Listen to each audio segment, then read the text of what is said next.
Здравейте, приятели!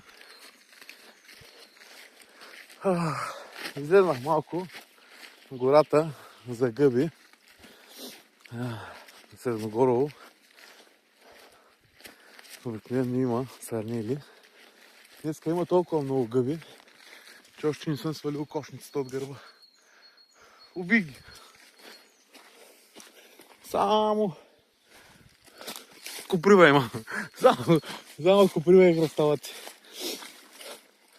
Общо взето ще трябва да вадим бурканите май. Сега изпечи. Сигурно утре ще излезнат. Да, но утре понеделник на работа сме. Някой друг ще ги бере.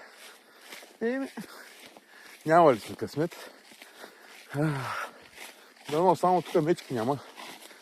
Че не виждам някакви следи от хора. Пък виждам бе обърнати камъчета по пътя.